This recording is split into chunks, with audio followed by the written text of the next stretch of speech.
उम्मीद थी ड्रूज मिलिटेंट्स को कि इजराइल उनके साथ खड़ा है, तो सीरिया की हैसियत नहीं है कि अब उन्हें वो रोक पाए। इजराइल का सपना पूरा कर रहे थे ये ड्रूज लड़ाके।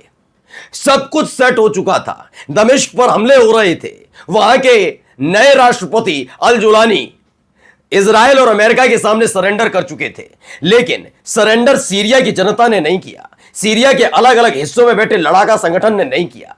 और एक नहीं, दो नहीं, 1000 नहीं, 10,000 नहीं, 1.5 लाख से ज्यादा लड़ाके चले गए गोलन हाइट्स। जी हां, उस जगह जहां पर एक वक्त पहले सीरिया के उस हिस्से पर इजराइल ने कब्जा किया था, उसे दबाए बैठा था। अब ऐलान किया गया है, ड्रूज मिलिटेंट्स तो छोड़ दीजिए, दक्षिणी सीरिया तो छोड़ दीजिए, अब गोलन हाइट्स भी हम तुमसे छीन कर रहेंगे। आज की बहुत बड़ी खबर दिखा रहा हूं दोस्तों, दिखाऊंगा कैसे जैसे ही 1.5 लाख ये लड़ाका संगठन सीरिया की जनता वहां पर पहुंची, वैसे ही ड्रूज मिलिटेंट्स इजराइल के हथियार छोड़ छोड़कर भाग खड़े हुए हैं। भागते हुए तस्वीर आपको देखेंगे तो हंसी नहीं रुकेगी। नमस्कार, मैं हूं प्रज्वल गौतम और आप देख रहे हैं टाइम्स एक्सप्रेस।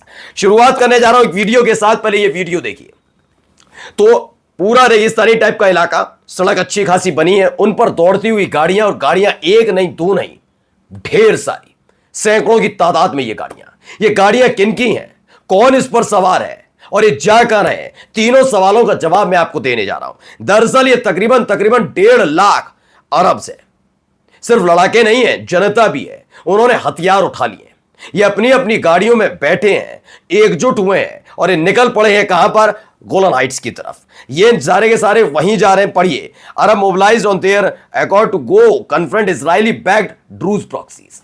ड्रूज मिलिटेंट्स जिनको इजराइल ने हथियार दिए, जिन्हें बम गोला बारूद दिया, जिनके जरिए वो सीरिया में एक समानांतर सरकार चलाते चलाते सीरिया पर कब्जा करना चाहता था इजराइल, उसे तगड़ा झटका लगा है।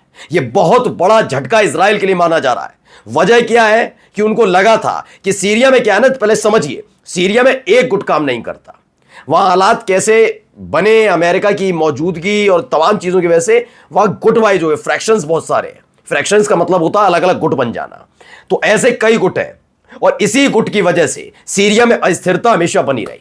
बस खास बात यह थी कि बशर अल असद जब तक रहे तब तक हर गुट ने कभी कभी आवाज उठाई, लेकिन उनकी हिम्मत ऐसी नहीं हुई कि हालात बिगड़ जाए। लेकिन अमेरिका और इजराइल की मदद से एचटीएस ने क्रांति के नाम पर जो तख्ता पलट किया उसका वजूद यह है। लेकिन जब बात सीरिया पर आई तो सारे के सारे फ्रैक्शंस एकजुट हो गए और इसने इजराइल की मुसीबत बढ़ा दी है। उन्हें अब तक लग रहा था हमें किसी से नहीं लड़ना, हमें सिर्फ एचटीएस से लड़ना है। एचटीएस के मुखिया के घर पर हमने बम गिरा दिया है, उनका अपना एक साथी हमने मार दिया, उनके कई कमांडर मार दिए, खेल खत्म। लेकिन नहीं, यह सब हो रहा है वहां पर। अब सारे संगठन कहा कि हिम्मत कैसे हुई महिलाओं को हाथ लगाने की, हिम्मत कैसे हुई बच्चों को किडनैप करने की, अब छोड़ेंगे नहीं।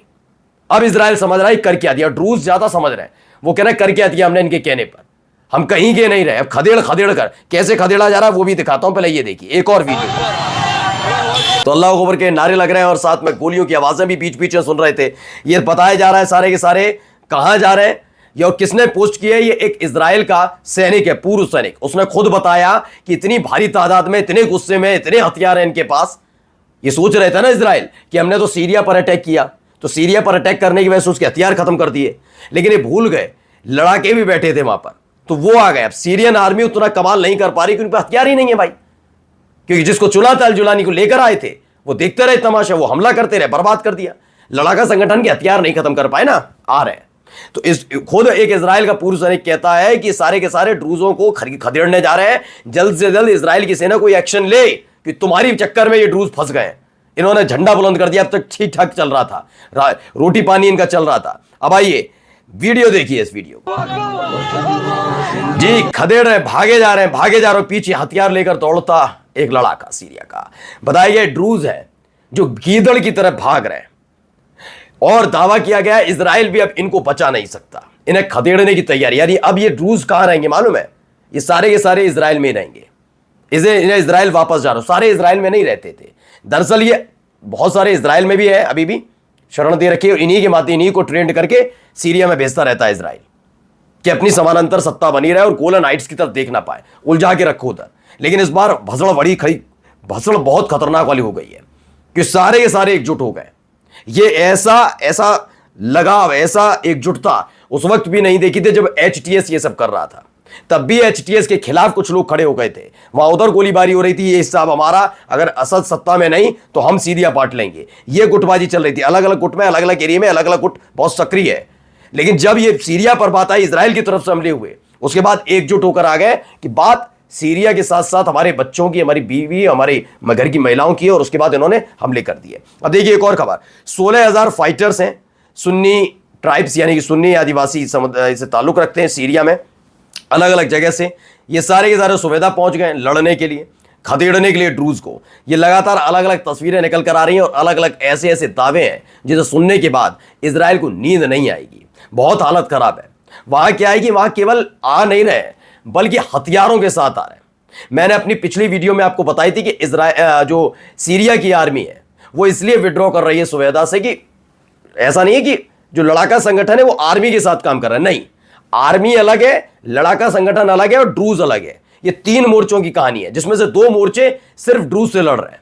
2 मोर्चे कौन से? एक सीरियन आर्मी और एक है लड़ाका संगठन, सारे मिला के।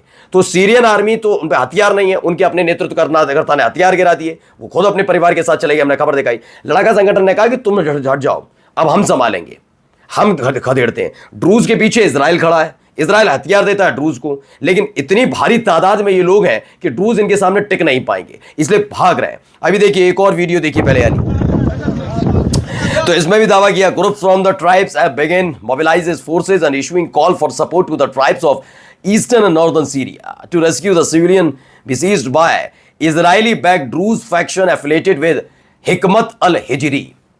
तो ये इन्होंने कई भारी तादाद में वहां पर और पहुंचे। मैं अलग अलग वीडियो इसलिए दिखा रहा हूं आपको पता लगे, क्योंकि 1-2 नहीं, बहुत अगर लिस्ट गिराऊंगा सीरिया में तो बहुत लंबा समय बीत जाएगा, इसलिए ये बहुत सारे ग्रुप ये भी इकट्ठा हुए।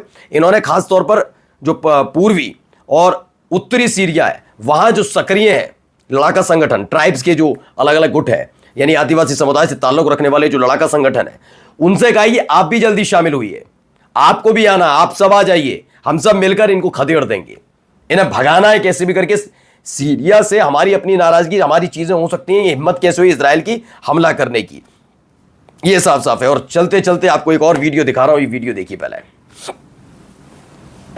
सोचिए एक वक्त में, अभी 2 दिन तक हालात ये थे कि चूंकि पूरा कंट्रोल अल जुलानी का था, सीरियन आर्मी उनके अंडर काम कर रही थी, हथियार थे नहीं, तो एक वक्त ऐसा है कि इजराइल की वजह से ड्रूज जो है वो यहां घूम रहे थे, सुबेदा में कब्जा कर लिया था, हो गया, ऐसा लगा था गया हाथ से सुबेदा, ये पूरा तय हो गया था। लेकिन हालात बदल गए, मात्र 48 घंटे में सीरिया की जनता ने, सीरिया के लड़ाका संगठनों ने हालात बदल दिए। वहां ड्रूज जो मिलिटेंट्स है उनको भगाया जा रहा है, खदेड़ा जा रहा है। हालत यह है कि इजराइल समझ नहीं पा रहा कि हमला कहां किया जाए, क्योंकि एक गफलत में वो रहा, उसने सीरिया की आर्मी के हथियार खत्म करके सोचा था सीरिया पर अटैक करेंगे, आसानी से दक्षिणी सीरिया पर कब्जा होगा, कोई नहीं रोक पाएगा। लेकिन वो भूल गए, जिस जगह, जिस देश को बर्बाद करने के लिए अलग अलग खेल किया गया था, उस देश के अंदर वही लोग बैठे हैं, उनके पास तो हथियार है, लड़ाका संगठन तो है। नमस्कार।